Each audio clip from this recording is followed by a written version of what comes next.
안녕하세요 여러분, 리처앤 리얼티의 브로커 브레이커 이세윤입니다.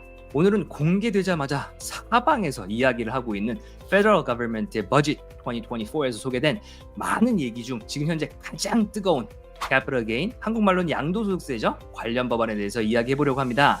오늘 이해를 돕기 위해 저희 회사 리처앤 리얼티의 중개인이시면서 공인회계사이신 안세윤 중개님을 모셨습니다. 반갑습니다. 반갑습니다. 네, 오늘 굉장히 늦은 시간에 제가 갑자기 이렇게 좀 불러내서 정말 죄송합니다. 자, 그러면 첫 번째 질문 단도직입적으로 물어보겠습니다. 캐나다에서 부동산 투자 이제 망한 건가요? 저도 결론부터 말씀을 드리자면 망하지 않았습니다.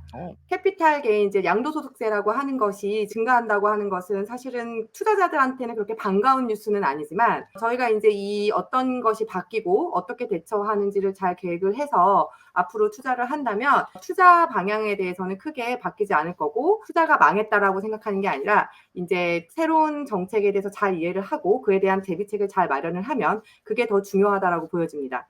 그러면 자, 일단 망한 것 같진 않고요. 자, 그렇다면 이번에 나왔던 내용에 대해서 조금 알아들을 수 있도록 좀 설명 부탁드려도 될까요?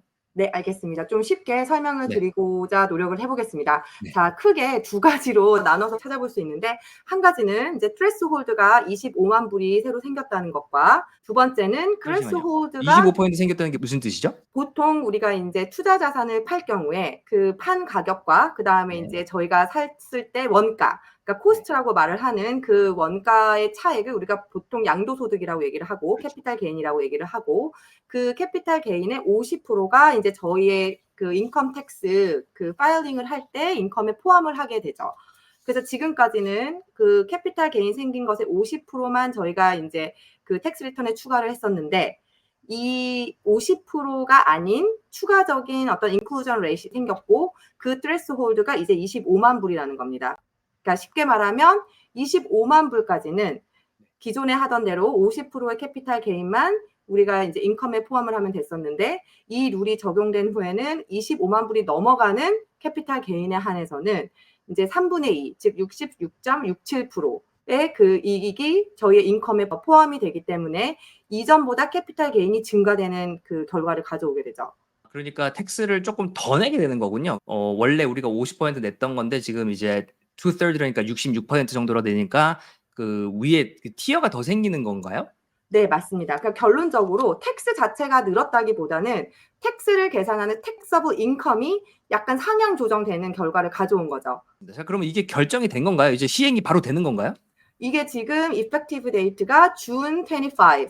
2024. 그러니까 올해 6월 25일부터 effective 하기 때문에 올해 만약에 이제 그 투자 자산을, 특히 부동산이나 주식 같이 투자 자산을 정리할 생각이 있으시다면 그 effective date 기준을 이제 잘 고려를 하셔서 어느 것이 더 본인한테 유리한지를 좀 고민을 해보셔야 될 필요가 있습니다.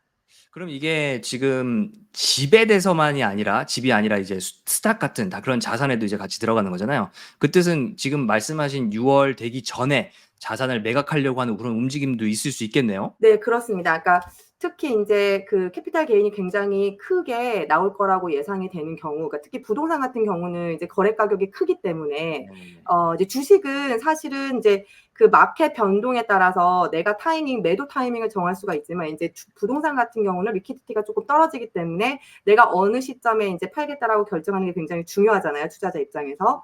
그렇기 때문에 인제 룰이 적용되는 June 25 이전 이후로 해서 그 투자자한테 어떤 게 가장 유리할지를 고민을 많이 해보셔야 될 필요가 있다고 보여집니다. 그러니까 이게 지금 보면 주식 같은 경우 내가 팔고 싶으면 그냥 오늘 당장 팔 수도 있는 건데 집은 내가 지금 당장 리스팅한다고 해서 뭐 5월이나 뭐 6월에 내가 원하는 날짜에 팔리는 것도 또 개런티 할 수 있는 게 아니니까 조금 네. 더 어려울 수 있겠네요. 그렇죠. 이제 클로징 기간에 대해서 이제 중요한 컨디션이 될 수도 있고, 클로징 기간 그 네네네. 기한이, 그다음에 이제 그 클로징 기한에 감안을 해서 리스팅을 해야 될 필요도 분명히 있죠. 알겠습니다. 그러면 조금 더 이해를 돕기 위해서 원래 이 룰이 적용이 되기 전에는 어느 정도를 냈었는데 이 룰이 적용이 된 다음에는 어느 정도를 낼지를 한번 예시를 좀 만들어 주시면 조금 더 이해하기 좀 더 편할 것 같아요. 조금 더 다가올 것 같아요. 네, 알겠습니다. 지금 제가 앞서서 트레스홀드가 25만 불이라고 이제 말씀을 네, 드렸는데, 그렇죠.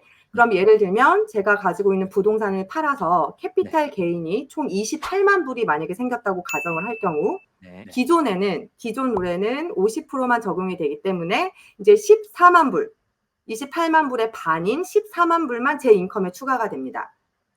텍서블 인컴이 그 14만 불이라는 거죠? 네, 텍서블 인컴에는 14만 불만 추가되는 거죠. 네. 실제로 28만 불을 벌었지만 50%만 적용되니까 14만 불만 제 인컴에 이제 추가돼서 텍서블 인컴이 그만큼 늘어나는 효과를 가져오는데, 네. 만약 새로운 룰이 적용되는 경우에는 이제 25만 불인 트레스홀드까지는 50%를 적용하고, 네. 그다음에 그 트레스홀드 25만 불을 넘어가는 3만 불, 그러니까 28만 불에서 25만 불을 뺀 3만 불에 대해서는 66.67%가 적용이 돼서 결론적으로는 14만 5천 불이 제 텍서블 인컴에 추가가 됩니다. 결론만 따지고 보면은 그렇게 뭐 많이 올라간 5천 건 불의 아니에요. 차이죠. 5천 네. 불 차이. 5천 불의 차이. 근데 그 돈이 텍스로 내는 게 아니라 거기에 대한 텍스를 내는 거잖아요, 또. 그렇습니다. 그래서 이게 텍스가 얼마나 증가한다라고 말씀드리기는 어려운 이유가 네. 개인의 텍스 브래킷이 다 다르고, 그다음에 네. 거기에 뭐 비즈니스 인컴이 얼마나 있는지, 그다음에 또 다른 캐피탈 게인, 예를 들면 아까 말씀하신 주식 같은 것들을 팔았을 때 생기는 게인이나 아니면 로스가 생길 수도 있잖아요. 그런 주식들을 팔았을 때. 이제 그런 것들을 다 총합해서 텍서블 인컴이 정해지기 때문에 이제 텍스 자체가 얼마나 증가한다라고 말하기는 어렵고, 이제 텍서블 인컴에 이제 영향을 미치는 정도다라고 말씀을 드리면 되겠습니다. 그럼 결과적으로 개인이 내야 되는 텍스에 대해서는 그렇게 크게 차이가 나지는 않겠네요. 정말 막 몇 밀리언씩 버는 사람이 아니라고 하면 대부분의 사람들은 그렇게 큰 차이는 없겠네요. 네, 맞습니다. 그러니까 기존에 본인이 굉장히 하이 인컴 텍스 브래킷에 이제 속해 있지 않는 한 그 개인한테 가져오는 그 효과는 그렇게 크지 않다라고 보고, 이 이제 새로운 룰의 취지 자체가 부자세 한 종류거든요. 그래서 네네네네. 굉장히 웰디한 사람들이 다양한 이제 투자 자산을 가지고 있을 때 그 네. 투자 자산들을 매각하는 어떤 패시브 인컴, 그러니까 수동적인 인컴에 대해서는 우리가 텍스를 많이 물리겠다라고 하는 정부의 의지가 담긴 거기 때문에 이제 캐나다 정부에서도 굉장히 강조를 했습니다. 중산층과 로우 인컴에는 크게 영향을 미치지 않을 거다. 전혀 그래서 미치지 않을 것 같은데요. 결론적으로 네. 본인들의 이제 그 스태티스틱에 의하면 0.13%의 개인에게만 아마 이 새로운 룰이 이제 조금 안 좋게, 네거티브하게, 인페버하게 이제 영향을 미칠 것이다라고 이제 예상은 하고 있습니다. 그 정부 근데 입장에서는. 얘기를 들어보니까, 그러니까 25만 불 이상이기 때문에 0.13%라고 얘기를 하는데, 네. 우리가 방금 말씀하셨던 내 개인적인 인컴에다가 플러스로 얹혀진다라고 하면은 조금 더 높아질 수도 있을 것 같아요. 그 아티클 읽어보니까 뭐 캐나다 전역에서 뭐 4만 명이라고 얘기를 하는데, 네. 그거는 이제 20만 불 인컴만 놓고 봤을 때의 0.013이겠지만, 어떤 사람들은 내가 인컴도 있는데 인컴이 그냥 원래 이제 뭐 회사를 다닌다던가 비즈니스를 한다던가 그 인컴에다가 25만 불이 더 얹혀질 수도 있는 거니까, 네. 제가 느끼기엔 조금 축소해서 얘기하는 듯하게 느껴지는데 어떻게 생각하세요? 저도 그렇게 생각을 합니다. 사실 이 통계를 어떤 방식으로 추론했는지까지 자세하게 저희한테 이제 디스클로즈를 하지는 않았지만, 그렇군요. 사실 개인의 상황이 다 다르고, 네. 그다음에 언제 매도할지 모르기 때문에 25만 불의 트레스홀드를 가져올 그 프로퍼티가 얼마나 되는지를 사실 거버먼트가 예측하기는 어려운 상황이잖아요. 그렇죠, 그러니까는 그렇죠. 정부에서는 이제 중산층과 로우 인컴에게는 크게 영향을 미치지 않을 거라는 어떤 이제 메시지를 전달한 관점에서 이제 그런 정보를 준 거고, 실제로 이게 개인한테 미치는 영향은 케이스 바이 케이스이기 때문에 개인의 인컴 상황과 그다음에 실제로 부동산 시장에 이제 이게 밸런스 마켓이냐, 바이어 마켓이냐, 셀러 마켓이냐에 따라서 미치는 영향은 이제 개인한테 느껴지는 영향은 다를 거라고 보여집니다. 충분히. 자, 그러면 이제 마지막 질문인데, 지금 이번에 발표가 된 것은 캐피털 게인에 대해서 얘기가 나온 거지, 프라이머리 레지던스, 그러니까 내가 갖고 있는 집을 팔았을 때 나오는 텍스랑은 전혀 상관이 없는 거잖아요.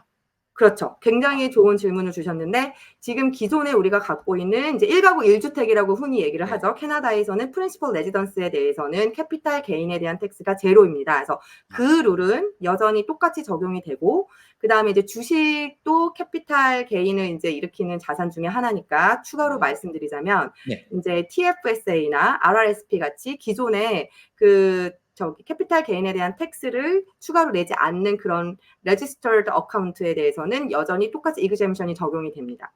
그렇군요. 자, 오늘 이렇게 전문가에게 이야기를 듣고 보니 생각했던 것보다는 조금 이제 안심이 되는 것 같습니다. 혹시 구독자분들 중에 부동산과 세금에 대해서 궁금하신 분들이 계시다면 오늘 도움을 주신 안세현님께 직접 연락하실 수 있도록 디스크립션에 연락처를 남겨두도록 하겠습니다. 그리고 세현님께서 지금 부동산 관련 세금 주제로 유튜브를 지금 제작하려고 기획 중이고 계신데 혹시 궁금하신 부분이 있다면 댓글창에 남겨주시면 참고하도록 하겠습니다. 오늘도 영상 끝까지 봐주신 모든 분들께 감사드리며 저희는 다음 영상에서 다시 인사드리도록 하겠습니다. 감사합니다.